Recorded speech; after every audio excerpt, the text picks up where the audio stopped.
This is Thomas Miles, nephew Tommy from the Steve Harvey Morning Show. As a radio personality, comedian, actor, and producer, I know what type of hard work and dedication it takes to make an impact in the world of arts and entertainment.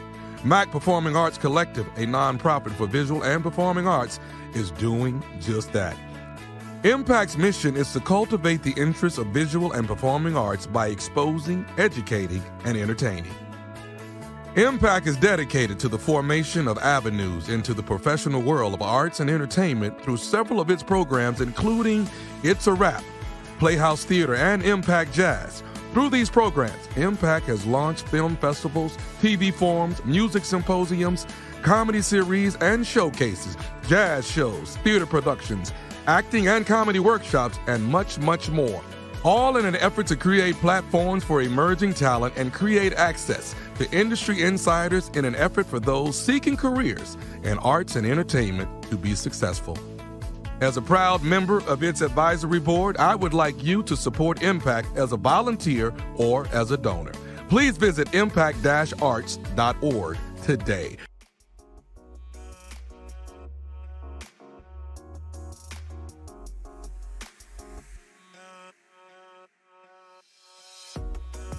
We have wonderful guests here with us in person today, and I see that we have some people viewing us online, so thank you for being here. I'm Maya, as I mentioned, and I'm the Executive Director of Mpac. And I just want to welcome you all to this amazing conversation with Jahi and his momager, Juakena. If you aren't familiar with Mpac, we are an art nonprofit stationed in Houston that's been around for 12 years, doing amazing work with connecting artists with industry professionals through workshops, panel discussions, just really bridging the gap to help artists get to the next level of their career. And without further ado, I'd love to introduce our founder and creative director, Jalene Mack, who will be moderating the panel today. I'm very excited, and I want to say, hey, Mpac is back. Mack Performing Arts Collective. If you don't know, we're an arts and entertainment nonprofit based in Houston, Texas. We're a little organization making a big impact. And one of the things that we're doing this season is having a virtual speaker series. And we have wonderful, talented speakers running from August through May. So I'm so excited to be able to kick off the very first of our speaker series this month with our topic of family, film, and fame, a child talent and momager's journey through Hollywood, featuring Jahi Di'Allo Winston from Netflix's We Have a Ghost. And I want to also thank our sponsor, Country Financial, for allowing us to do this. They're powering this whole series. If you guys are watching physically in person, this is also streaming on location at the Houston Media Conference happening here the next 3 days in Houston. So we're just so excited to have you guys online, have you guys in person listening. And let me tell you, although I've known this duo for probably the better of about last 4 or 5 years or so, I've been a fan from a distance. I've been a fan from afar, watching the journey, watching the results of the two of them working together. So I'm so excited to bring up our guests. So let me tell you a little bit about Juakena Winston.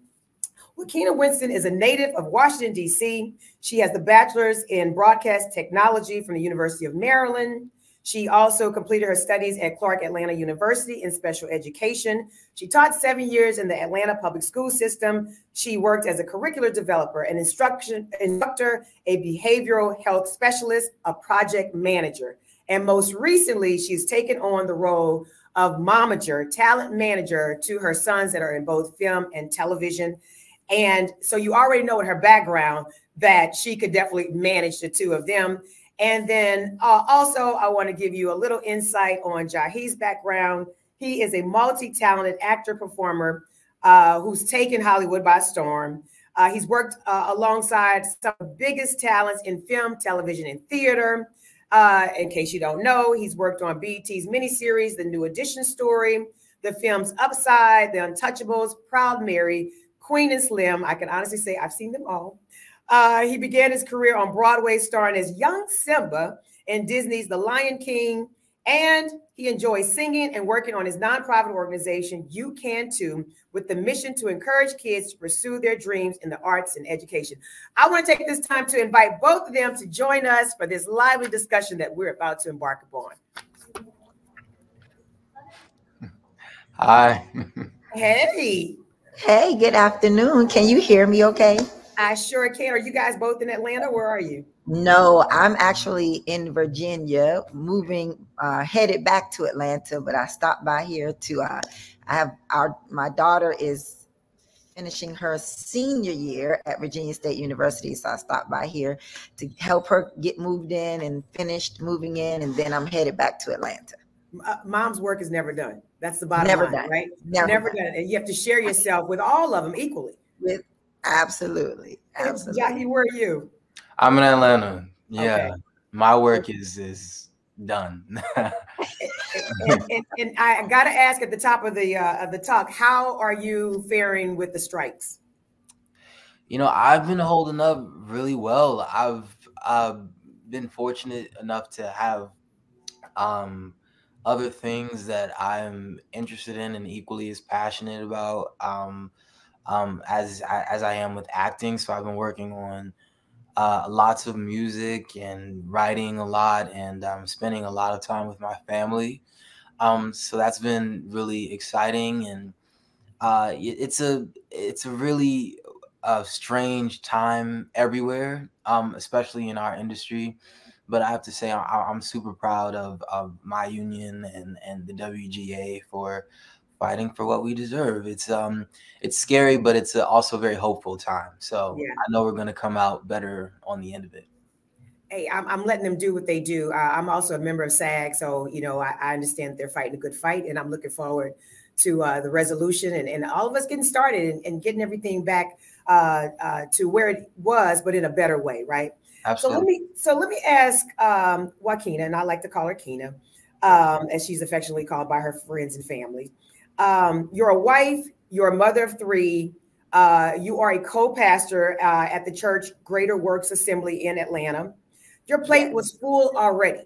And then you have two sons, particularly Jahi, who I believe is the younger son, comes to you and says, Mom, I have this dream of being a star. Your plate's full already. How do you decide I have time to help my youngest baby pursue his dreams? And I'm talking about chasing these dreams of stardom in Hollywood.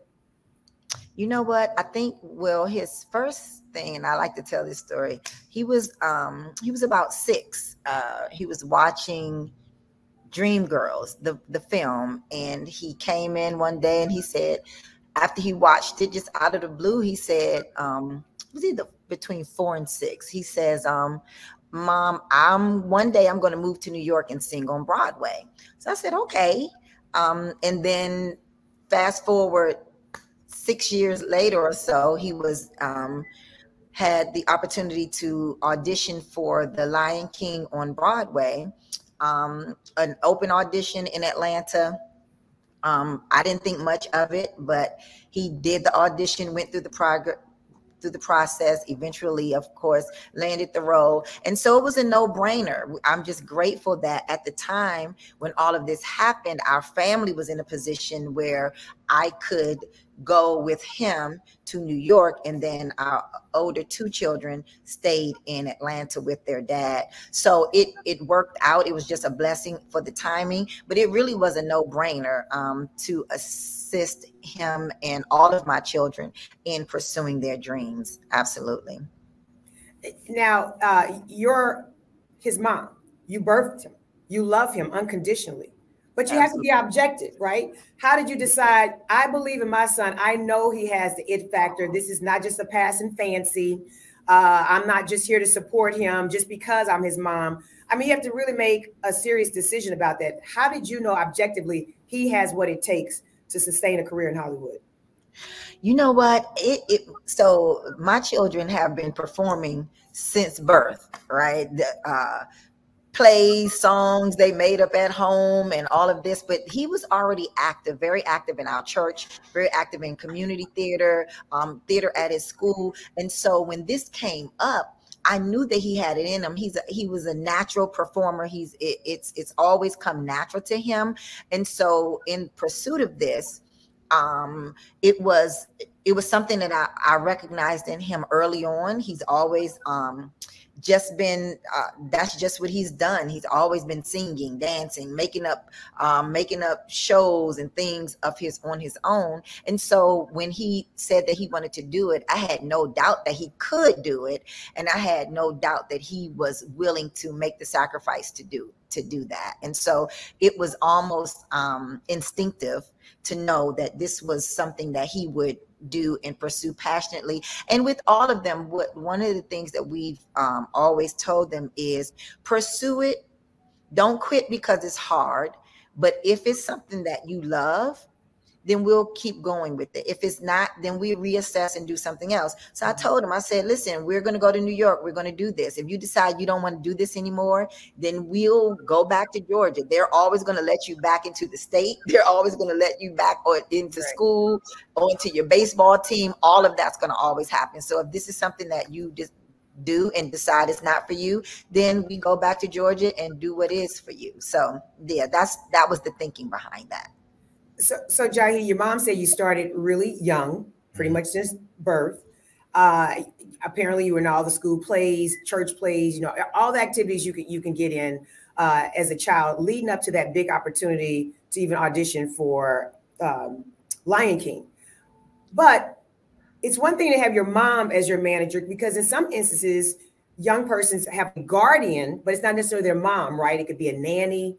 It could be a distant relative. It could be, a good friend. But you have the advantage of actually having your mother who knows you very, very well. How did that impact your young career as you moved through Hollywood?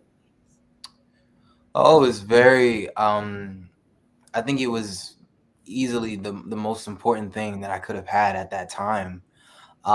Especially because I was so young when I started. I was barely, in junior high when I started acting. And so that's already a really weird time in your adolescence. And so I needed my mom with me. And I don't think that I would have been able to endure a lot of the initial ebbs and flows that the industry had to offer if it weren't for having someone as close as my mom is to me, with me at all times. You are, as a child performer, I think all of us can relate. You are thrust into a world that is not necessarily designed for you and for your comfort. And so, there's a lot of adults and a lot of people around you that are different from you and have different experiences. And so you need someone who knows you and loves you and cares for you to protect you and be there with you. And so it was incredibly important for me to have my mom with me, especially during those first couple years when I started. Yeah, and I'm sure she served as a filter, a barrier, from many influences. And there's a lot of negative influences, obviously, and a lot of kind of pitfalls of Hollywood. So I'm sure that really is a plus to have your mom. Kena, tell me, as his manager, for other mothers considering, is this a business I want to get in? What do I have to do, right? What is your kind of day-to-day responsibility that you find specific to helping him with his career as a manager? So day-to-day on the manager side, I'm constantly searching for projects, things that he could be involved in. Of course, as a manager, you can't procure a contract. So he has an agent that does all of that. But filtering through roles that they send over to him, that's a big thing. Some of the things that we've spoken about. And so I kind of know the direction that he wants to go in with his career. So sending him the things that I think are most important, filtering requests for him to speak, requests for him to appear. He's also a singer, so we get requests for him to sing as well as putting together his nonprofit. That's one of the things that I do on a daily basis. I spend a lot of times filtering emails, speaking with his team.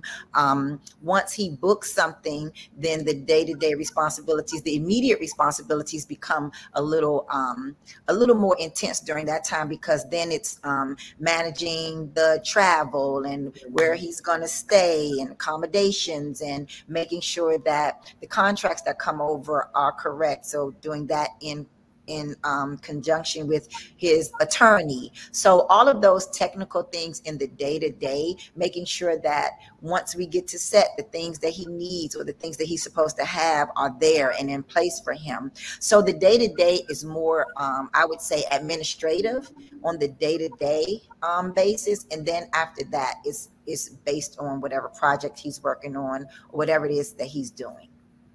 And Jahi, your mom mentioned that you have an agent, you have a lawyer. Do you, how do you and your mom mutually decide and select those people that will round out your team? You know, how did you decide on your agent? And by the way, if you'll let everybody know who your agent is, the agency that you're with, and then how did you decide even on an attorney, or how did you guys decide on a publicist, a stylist, any of those team members? How do you make those decisions together? Yes, well, I found my agent when I was really young. I've had the same agent since I started, since I was, I think, 10 or 11. And I found my agent through a family friend who was in the industry and had some connections and insights on where the best agency, the best place for me to go was at that time. I was looking for a place that was friendly and sort of that catered to children, young performers, and A3 at the time, it was A-Rooms, was a very common name that was said. And so I went there and I met my agents, and immediately I think it was just I'm spiritual in the way that I do a lot of things. I go off of energy, and so for me it was just feeling the energy and sensing a really genuine want to protect me and to do the very best for me. And so I read energy, and I know my mom can say the same, and that's a big part of how we decipher who will join the team is intention and energy, and the way that you vibe with us as people first, and then in figuring out, you know, the professional and the career stuff, because it is equally as important. You know, you work so closely with the people who are on your team all the time, and they're a representation of you. So if the vibes don't mesh, if the energy isn't right, then it is usually a tell sign that it's not a good fit, or a good fit, you know, or whatever, or vice versa, you know.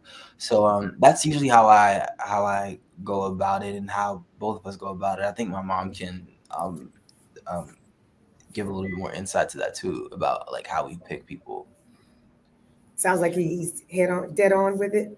Yeah, absolutely. We vet people. Of course, I am always prayerful, discernment, prayer, before we enter into any kind of relationship with anybody adding themselves to the team, which as he's gotten older, we talk about at some point me stepping out of the role of manager, but it all comes in with prayer, discernment, as Jahi put it, energy, making sure that those people that we add to the team understand what it is that we're doing, understand that they are stepping in a role. We have a very tight-knit team that we have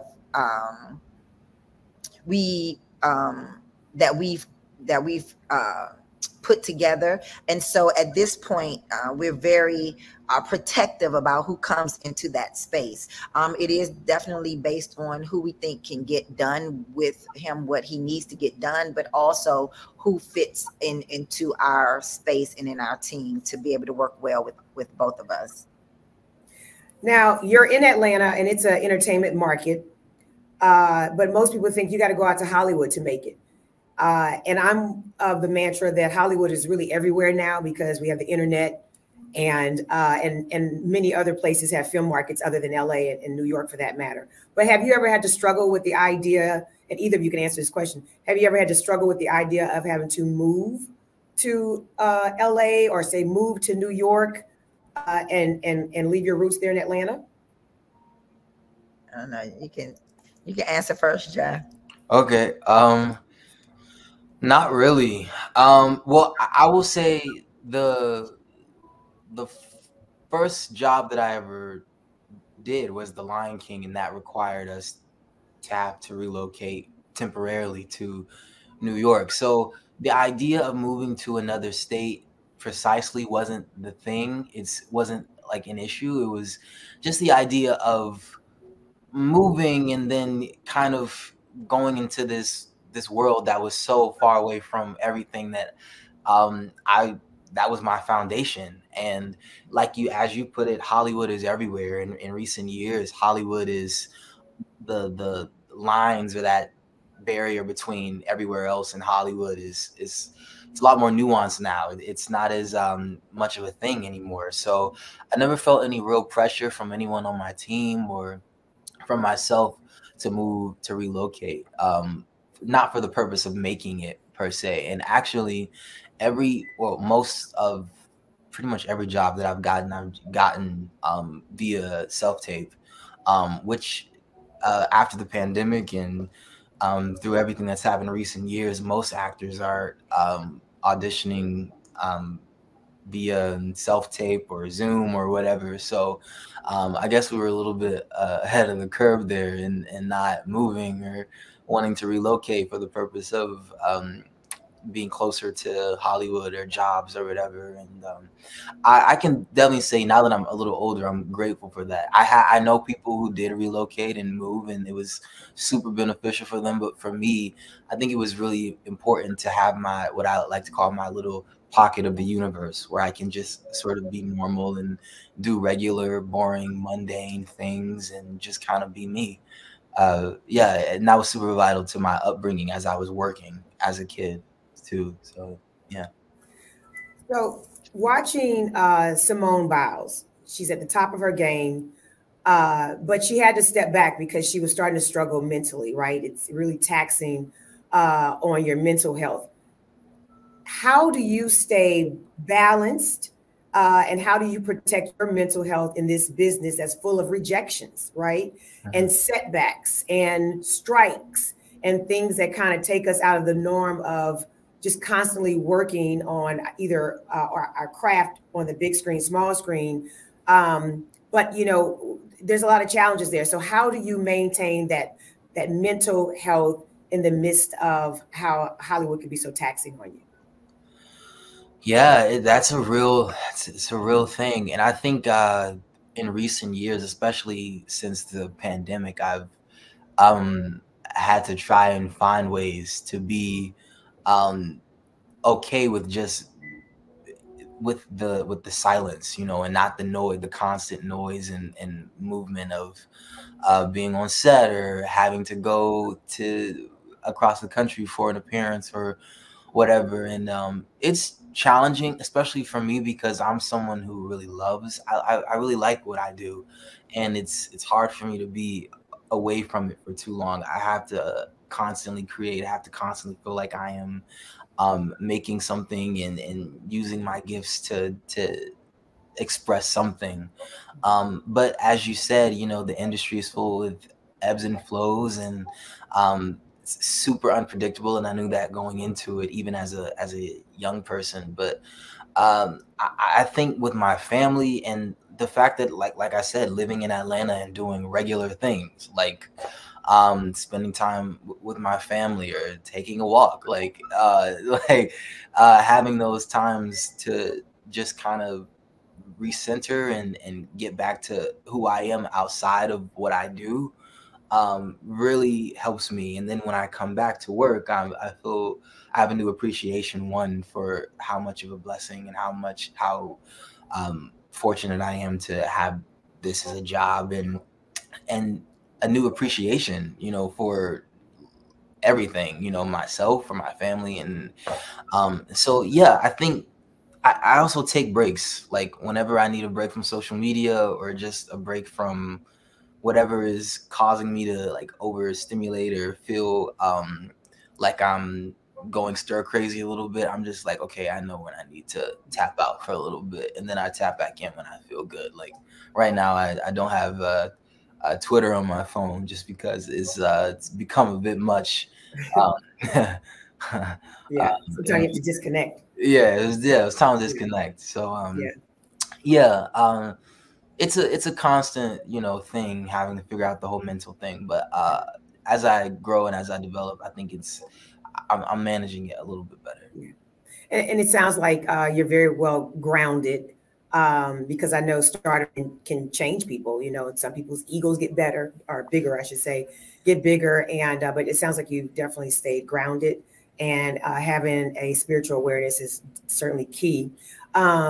Kina, for parents that are trying to figure out, well, I got a school-aged child and they haven't graduated from high school yet, but they may find themselves in a film or television project, and it's during school hours, you know, when production takes place. So how did you balance Jahi's young education while on movie sets, television sets, what have you? Fortunately, you have an education background yourself, but I don't know if you stepped in to tutor him. I know sometimes, you know, productions provide tutors if necessary. Tell us a little bit of how you balance that for parents wondering what will they do about, you know, their child that's school age. Yeah, so you said it. I am an educator. So when he went to The Lion King on Broadway, it was they hire you as if you are a local hire. And so I had to take on the role of homeschooling him. So he was homeschooled throughout that process. Once he started doing television and film, the set provides you with what they call a set teacher. And that person comes in. And so I wasn't even allowed to teach him during that time. Well, not officially. So they would have a set teacher. So if a child is of school age and they're on any set anywhere, they have to provide a school teacher. And if they're filming during the off season where they're not in school, then there's still a child welfare person that's assigned to them. So they're always protected with their education and their well-being. It's always protected on set. Okay. I'm going to try to balance our time here if we're going to not run over. As I see, I have some questions in the comments, but I probably have 40 more questions I want to ask you guys. But I know there's been many lessons along the way. Can either of you or both of you share something significant that you've learned, maybe about yourself in the business, you know, whether it's that you have alligator skin, maybe, right? Or vices, just whatever that might be. But can you elaborate maybe on some significant lesson that you've learned along the way being in this business? Yeah. I think I've learned to not define myself by external and achievements and material things. Material things have never really been a priority for me, but I think it's easy to introduce yourself or to be very married to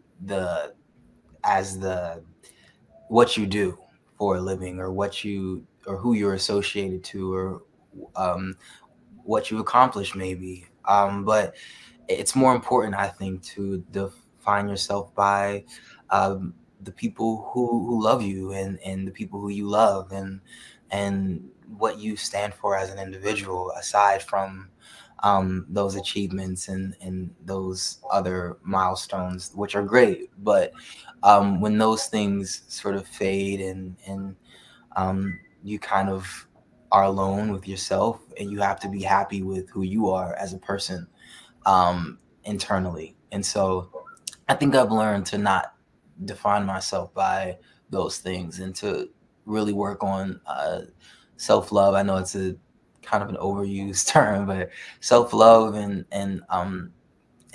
self-worth. Yes, real self-worth. Yeah. I think young people need to hear that though. For sure. For certain. Yeah. Kina, what's your thoughts?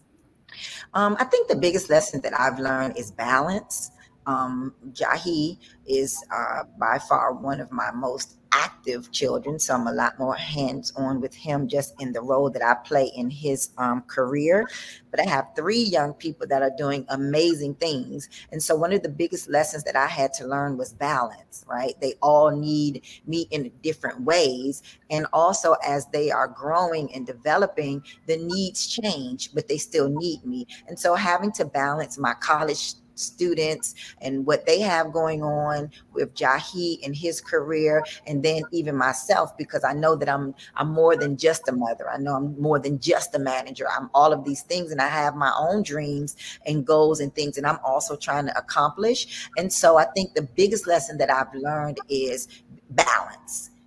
Knowing when I need to step back, knowing when I need to reassess, knowing when I need to hand things off, learning how to delegate, just creating a balance in my life so that it doesn't become so overwhelming that it becomes a burden, because I love what I do. I'm so blessed to be able to work with my son in this way. I'm so blessed to be able to work and be involved in my children's lives in this way. So I don't want it to become a burden. I always want to walk away with gratitude and feeling like this is what I've been called to do. And so I'm grateful. And so I lead with gratitude, but I also think the biggest lesson has been balance.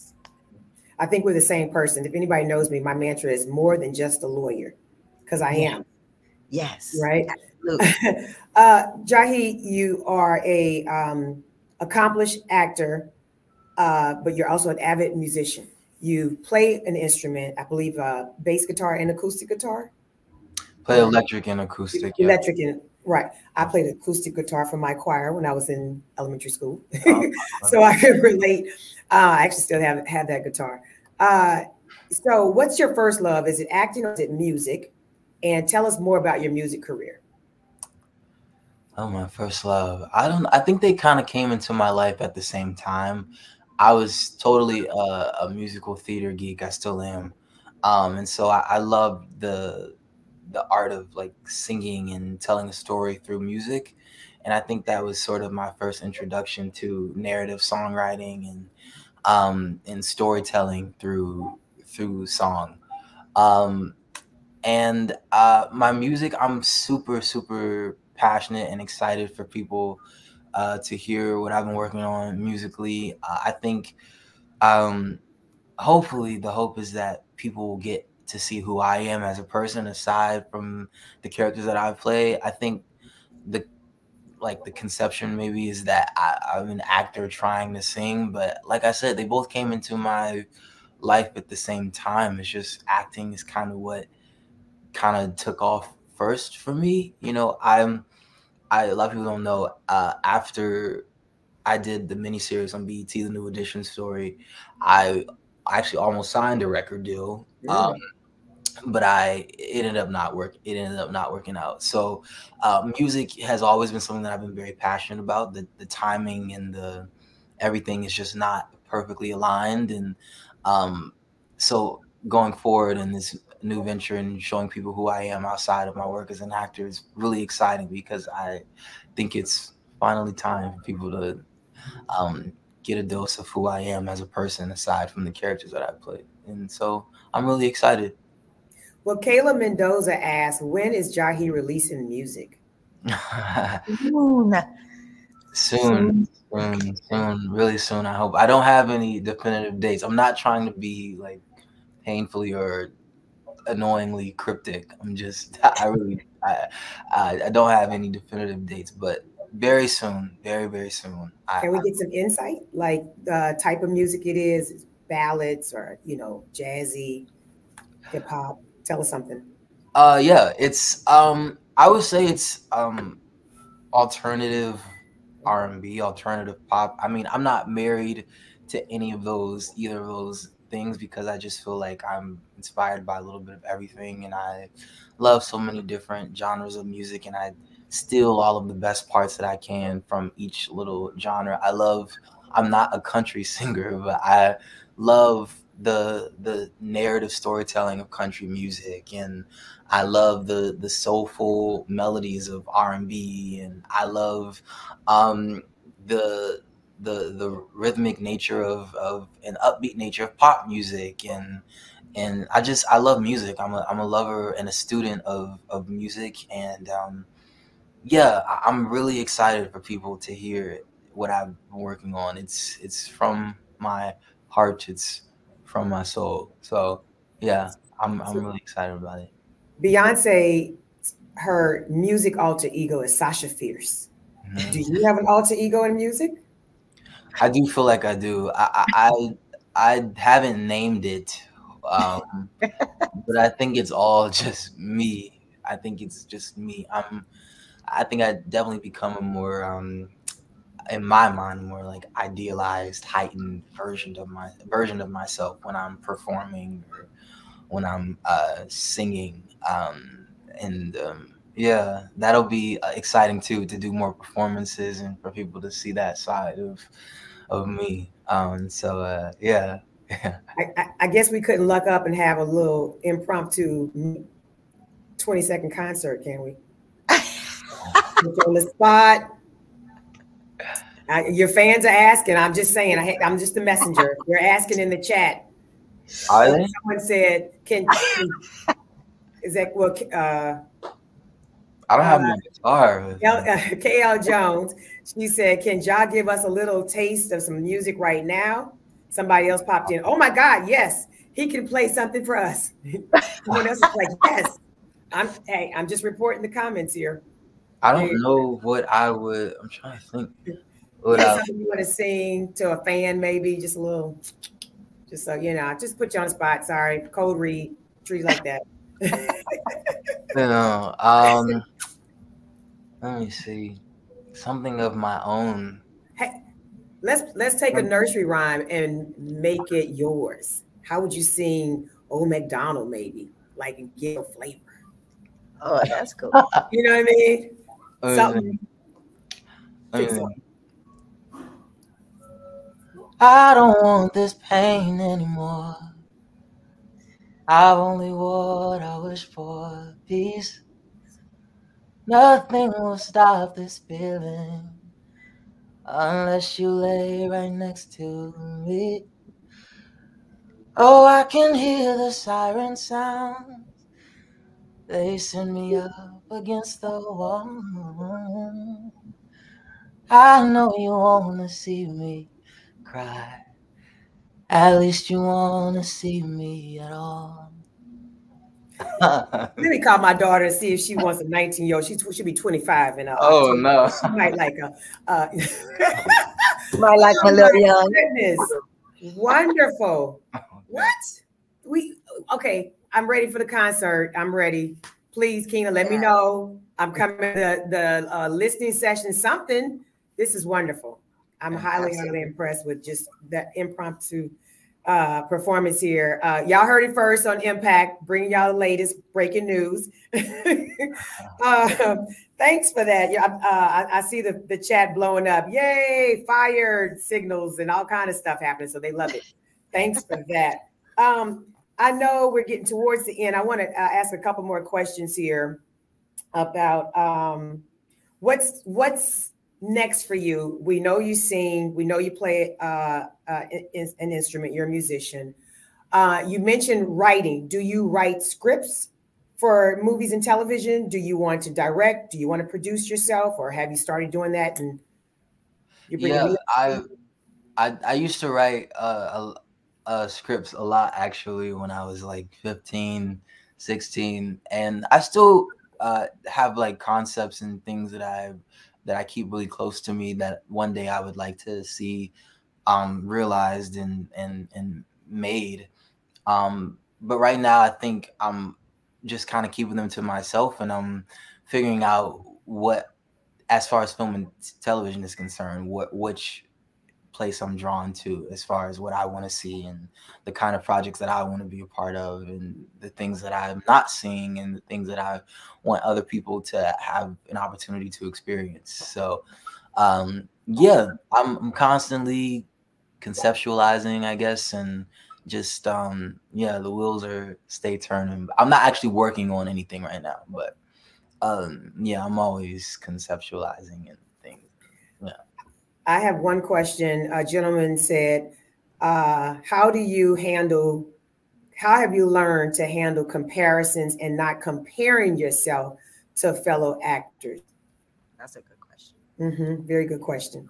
Oh, yes. Man, I think everyone has their own journey. Everyone has their own struggles or just the things that are specific to them. I think for me, I came into the industry in a way that was like very specific, right? Like I started in theater and then very quickly, sort of swiftly transitioned into television and film. Like that was not a set course for me. And so because my journey has been so specifically tailor-made to me and the way that my path has sort of been laid, I really don't see the value or the purpose in comparing myself to other people, even though there are some times I'm like, wow, that's so cool. I wish one day I would like to have that same sort of impact or trajectory, but it's not in a way that is disparaging to what I've done. I'm so super grateful for everything that I've gotten to be a part of thus far. And I think it's just understanding that what's for you is for you, and you know what's for someone else is for them. And I have no problem or issue cheering other people on. I get so excited when other people do anything and I'm like, oh yes, I can't wait, you know, like so yeah, it hasn't really been a major issue for me. I guess I just naturally am like, cool, go with the flow, you know, this is what it is. Yeah. And I do, I think people do naturally compare different talents, whether it's music or film or you know, sculpt, what is like artists, fine arts or whatever. I think people naturally compare because that's their way of giving you a visual, right? Putting some context around what they're trying to relay. For sure. I do like when people use someone's name almost like a verb. I want to Jahi Winston my life, right? I want to Oprah my life. I want to Kevin Hart my life, because they're trying to distinguish, like, these are all the goals I plan on hitting. That's the same kind of roadmap I want in my life. So I think that's a compliment when someone compares where they are and where they want to be, and they see you in that place where they want to be. That's certainly a compliment. Absolutely. Absolutely. It can be totally be done in a positive way. It doesn't necessarily have to be like, I hate him. Like it can totally be like, you know, like I said, like I want that same trajectory. And if I can be a little source of inspiration for anyone, and same for me, then that's totally cool. I'm super honored to be that for anyone. So yeah. Kina, can you tell or give some words of advice, wisdom for a mom right now contemplating, you know, is this the move for me? Can I do this? You know, maybe they're just kind of stuck because they've been hearing all these naysayers, like, oh, girl, I wouldn't let my child do. You know, sometimes that happens, right? And it could be in your own circle. You know, how do you, what words do you have for a mom that's trying to make a decision on whether or not she can assist her child's career? Or should? I would say know what your family structure is, what your financial situation is, and are you equipped to do that? It is a major sacrifice. It's a sacrifice that's well worth it, but it is a sacrifice. If you have other children, if you're the breadwinner for your family, all of those things have to be taken into account. So I think everything is on an individual experience, and everyone's situation is different. And so I would say, assess the situation, make sure that it's something that you can do. You don't want to start something and not be able to finish it. And pull on your community, your circle, your village to make sure that you have assistance and that you have some kind of support. and do what your heart tells you that you're able to do.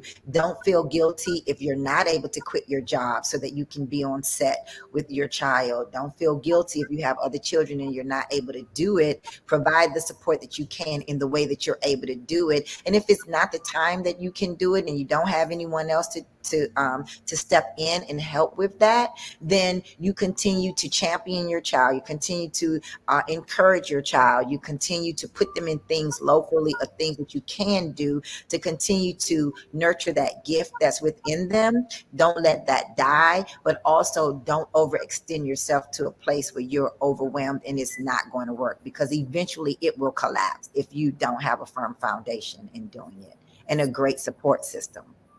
Jahi, you're 19 now. You'll be 20 in December. Looking back at your career, any regrets? You know, was there anything significant, a milestone that you missed out on? You wish you could have gone to prom. You didn't go to this, you know, homecoming game. Anything that you missed out on, like, oh, I wish I could do it again. And even if you missed out on it, just, you know, what was the effect of that for you? You know, I'm very fortunate. I don't really have any regrets concerning any of those things. I never really wanted to go to prom. Like, I was always like, whatever. Actually, my mom kind of made me go to my cousin's prom, and I ended up having a good time. Actually, it was very it was very interesting experience, to say the least. But no, I mean, I've been fortunate enough to have pretty much a good balance. I mean, I will say, while I was working, I did spend a lot of time alone, and I still do. But I feel rejuvenated when I'm around my family, and when I get to be around the people who know me and really love me. So it doesn't make me regret anything, really. Like, I wouldn't trade what I've done now or what I've done up to now for anything. Like, this is the ultimate dream for me. So yeah, yeah, no regrets. Love it. Keena, before we let you guys go, tell everybody just a little bit about your church, how they can come and visit if they're interested and they're there in the Atlanta area. Absolutely, yes. So we are Greater Works Assembly. My husband and I, Apostle Daryl Winston, myself, are the lead pastors there. We are a family-oriented, non-denomination church. We love God. We teach the Word of God. We are every Sunday at 10:30 a.m. We're at 2025 Jonesboro Road in Southeast Atlanta. We would love to have you come. We're online also at greaterworksassembly.org. That's our website. You can find Greater Works Assembly on Facebook, Twitter, Instagram, YouTube. We're all in all of those spaces, virtually and in person on any given Sunday morning at the address that I just gave. We would love to have you come and worship with us. It is a wonderful time in the Lord, and we are open and accepting to all of those who love the Lord or want to get to know God. You can come and worship with us, and we will welcome you with open arms. Donna Marie, in our comments, she said, "My family lives in Atlanta, so I will spread the word." Yes, absolutely. How do people find you on social media, Keena? You can find me on Facebook at Juakena Winston. You can find me on Instagram at Nakia, and find me on TikTok as Juakena Winston, I believe, or it's Nakia. Either Nakia, JNIKKIA, or Juakena Winston, JUAKENA Winston. Yes. And I imagine they can find you on LinkedIn, probably. Yes, and LinkedIn as well as Juakena Winston. Yes, absolutely. Jahi, we so enjoy you and your mom here today. Any parting words, and if you'll also let the fans know how they can find you on social media, and if you have any, love that you want to share with your fans, because you have many on here, trust me. Oh, just thank you guys so much for being a part of this journey. I always love getting to talk to you guys, even if it's through this sort of technological sort of whatever thing that is happening here, or whenever I'm on Instagram Live. Is always a really amazing experience, and I just thank you guys so much for supporting and being so kind and patient with me as I pump out new projects for you guys. And I just thank you for the love. I love you all, and I feel the love, and just know a lot of exciting things are coming. And you can find me at my name, Jahi Winston, all platforms. I'm easy to find, shorty. You know, yeah, forever. And they're replying back saying we love you, Ja. So that's very nice. Thanks so much, guys. This was wonderful. This was a much needed conversation, because as a lawyer, I get parents all the time calling me, just, really trying to make these delicate decisions when it comes to managing their young, talented child actors, singer, models, even. And so this is a very important conversation. I don't think we have enough of these conversations, and everybody needs to know the pitfalls, the ups and downs, the good and the bad. And this was a very, very positive experience with you guys today. It sounds like your journey has been amazing, and we're looking forward to seeing more things once we're past this strike. We're ready to see you in more projects, Jahi, and with the ability to be able to promote them and make all those appearances. That's always fun to see people promoting projects, and that's how we really learn what's really out there from our the people that we support the most. So thank you, thank you, thank you. I appreciate you guys so much. You were our first two guests on this speaker series for 2023-24 season, and I think we started out with the right people. The energy and the synergy is great. So thank you, thank you, thank you. Thank you so much for having us. Thank you even for considering us. Thank you so much. Yes. Absolutely. Thank you for saying yes. That's it. That's the bottom line. All right, I'll let you guys go. All right, guys. Thanks so much for tuning in. I know some of you guys that are here at the Houston Media Conference, you may have to run off to your 1 o'clock session, or if you're going late, thank you for hanging with us. And you guys online, all my friends, all my Clubhouse mod squatters that are on, that participate today, all the new people that are new to Mpac. Thank you, thank you, thank you. All of our folks here in Houston that always supports Mpac. And like I say, Mack Performing Arts Collective is a small organization. We're trying to make a big impact, though. I want to thank everybody behind the scenes, making things happen. Maya Nicole White, Lamont Jones, Tanya Rockmore, all the people behind the scenes making things happen for Mpac. I really appreciate you guys, our Mpac Circle, our board of directors, again, Country Finance for underwriting this speaker series. We can't do this without volunteers, support, and donations and grants. So that's how we brought this to you guys today. And so it's free to you. Please, please, please, please pass the word, and please follow Mpac on social media. Houston Mpac, that's Houston MPAC across all platforms. And if you want to follow me, I'm Jalene Mack across all platforms. And I think that wraps everything up. So we're going to go and enjoy the rest of the conference. But again, thank you, thank you, thank you, thank you, thank you. This is Thomas Miles, nephew Tommy from the Steve Harvey Morning Show. As a radio personality, comedian, actor, and producer, I know what type of hard work and dedication it takes to make an impact in the world of arts and entertainment. Mack Performing Arts Collective, a nonprofit for visual and performing arts, is doing just that. Impact's mission is to cultivate the interests of visual and performing arts by exposing, educating, and entertaining. Mpac is dedicated to the formation of avenues into the professional world of arts and entertainment through several of its programs, including It's a Rap, Playhouse Theater, and Mpac Jazz. Through these programs, Mpac has launched film festivals, TV forums, music symposiums, comedy series and showcases, jazz shows, theater productions, acting and comedy workshops, and much, much more. All in an effort to create platforms for emerging talent and create access to industry insiders in an effort for those seeking careers in arts and entertainment to be successful. As a proud member of its advisory board, I would like you to support Mpac as a volunteer or as a donor. Please visit impact-arts.org today.